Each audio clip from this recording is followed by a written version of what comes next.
اور شروع کر دو. فائقہ سیدہ ہے.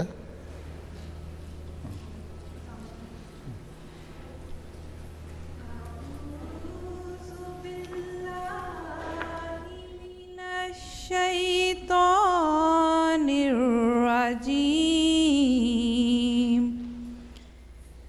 بسم اللہ الرحمن الرحیم. ان فی خلق السماوات والارض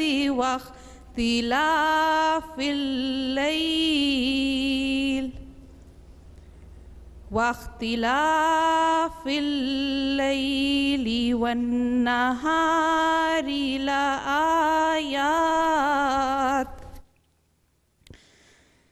لآيات لأولي الألباب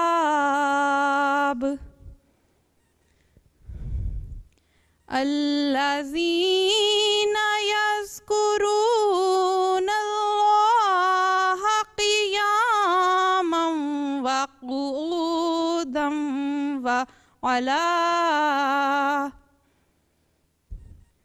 وعلى جنوبهم ويتفكرون في خلق السماوات والأرض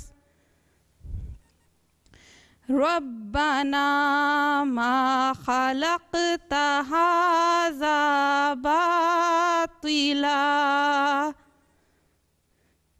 سبحانك فقنا عذاب النار. ربنا إنك من تدخل النار فقد أخزيته وما للظالمين من أنصار.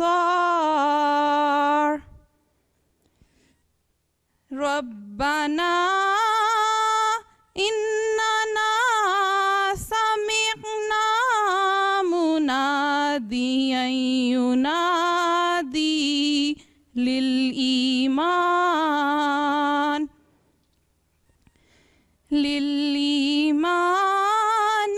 أن آمنوا بربكم فآمنا.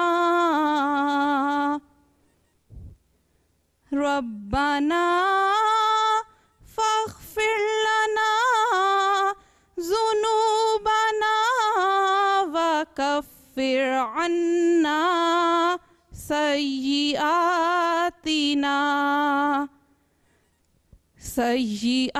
سيئاتنا وتوفنا مع الأبرار.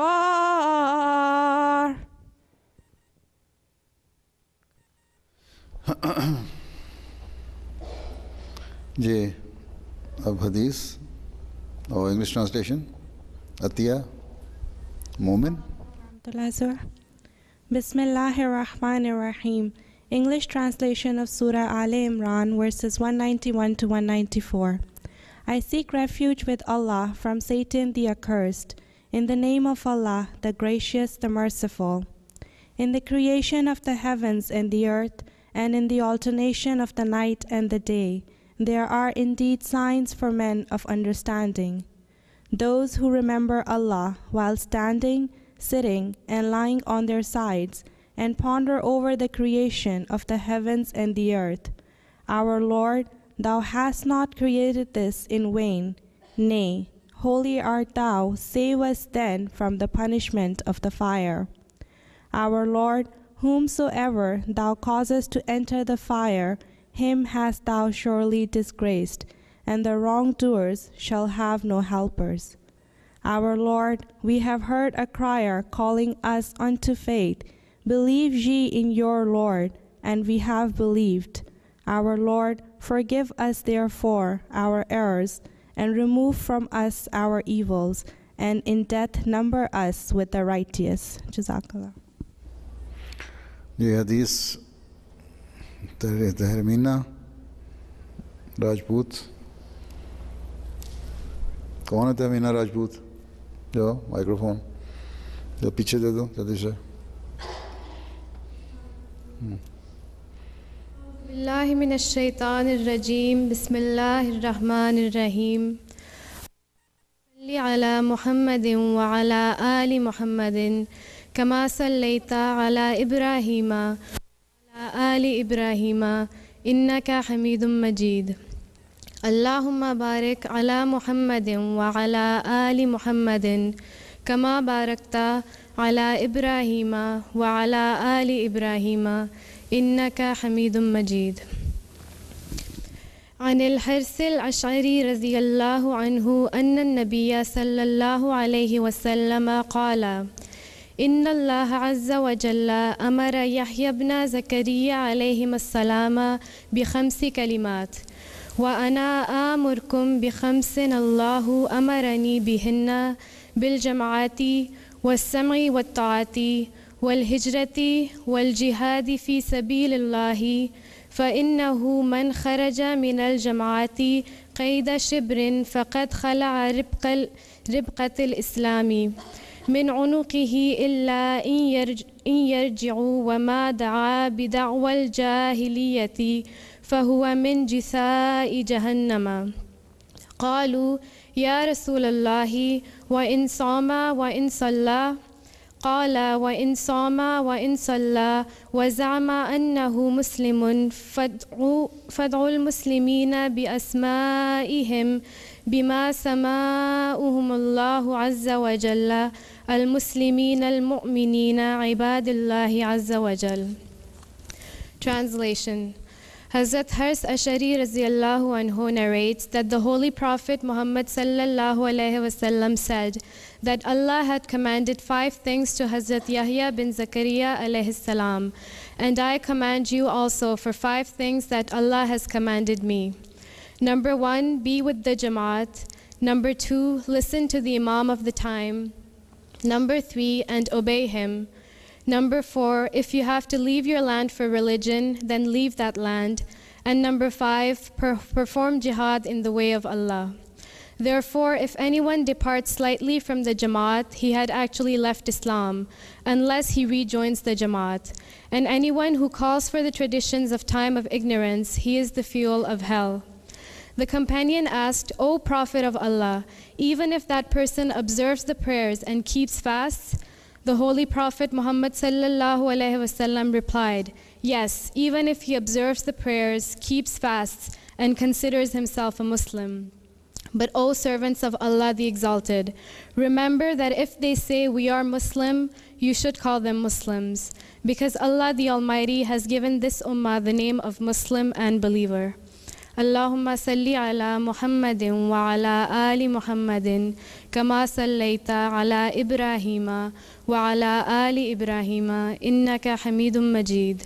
Allahumma barik ala Muhammadin wa ala ali Muhammadin kama barakta ala Ibrahima wa ala ali Ibrahima innaka Hamidum Majid. Jazakallah. جی پریزنٹیشن جی کس نے کرنی ہے؟ کیا میں باریا ہے نا؟ السلام علیکم حضور. بسم اللہ. کیا نام ہے؟ برا زبیری. برہا زبیری. ویسے برا عائشہ لیکن برہا اور عمل. چلو ٹھیک ہے. السلام علیکم ورحمۃ اللہ وبرکاتہ. چلو اسلامک اسٹڈیز کے اسٹوڈنٹ ہو؟ جی نہیں حضور. ہاں بی ایس سی کی ابھی. بی ایس سی کیا سائنس میں؟ تو یہ ٹاپک اپنا پھر بی ایس سی کا لینا تھا کچھ. چلو جو دیا گیا وہ کر رہے. چلو پریزنٹیشن تو وہ ہوتی ہے جو اپنے فیلڈ کی پریزنٹیشن کی جائے. اچھا. Bismillahirrahmanirrahim. My dearest Hazur, in our presentation today, we will look at the status of the promised Messiah alayhi salam as the Prophet of Allah. For most people who convert to Ahmadiyyat, the promised Messiah alayhi salam is a central tenet of their new faith. However, many of us who are born Ahmadis do not realize that we too need to perform bayat in our hearts and minds and not take for granted that we are Ahmadi by birth. We should think about who the promised Messiah ﷺ means to each one of us personally. When we see the picture of the promised Messiah ﷺ or read his books, what feelings and thoughts come across our minds? To gain a true understanding, there are specific words that the Holy Quran uses to explain prophethood that we first need to know. First, Rasul, meaning messenger, refers to one who is sent to spread the message of God. Second, Nabi, a prophet, refers to one who receives the secrets of the unseen from God and conveys them to the people. He is also one who enjoys a very high spiritual status. Thirdly, Sharia, a way leading to water, refers to the religious law of God. It is important to understand that first, Rasul and Nabi are interchangeable and represent two functions of the same person. Secondly, in the Holy Quran, Nabi follows Rasul that as a Rasul, the message is first received from Allah Ta'ala and then in the capacity of Nabi, it is conveyed to the people. An example of this in the Holy Quran is shown in Surah Maryam, chapter 19, verse 52, and relate the story of Moses, as mentioned in the book. He was indeed a chosen one, and he was a messenger, a prophet. In the Holy Quran, we also read in Surah Al-Baqarah, chapter 2, verse 254, "These messengers have we exalted, some of them above others. Among them there are those to whom Allah spoke, and some of them He exalted in degrees of rank." From this verse, we learn that there are two kinds of prophethood. First, Mukallam or Shari prophethood brings forth a new law or Sharia. These are the prophets to whom Allah spoke. Secondly, Ghair Mukallam or Ghair Shari prophethood brings forth no new law, but follows the Sharia bearing prophet who preceded him. This prophethood is of similar loftiness and spiritual rank as the Shari prophet. Now that we have a basic understanding of the Quranic teaching on prophethood, Aisha will now share with us what the Holy Quran teaches about the coming of the promised Messiah. Assalamu alaikum wa rahmatullahi wa barakatuh. Bismillahir Rahmanir Rahim. By studying the Holy Quran, we understand that the Holy Prophet sallallahu alaihi wasallam was a Mukallam prophet who brought a new Sharia and was independent of previous prophets. On the other hand, the promised Messiah alayhi salam was a Ghair Mukallam prophet who was a follower of the Holy Prophet sallallahu alaihi wasallam. The promised Messiah alayhi salam was a prophet for two reasons. First, because he perfectly reflected the prophethood of the Holy Prophet sallallahu alaihi wasallam, and second, because he was frequently honored with conversation with Allah Ta'ala.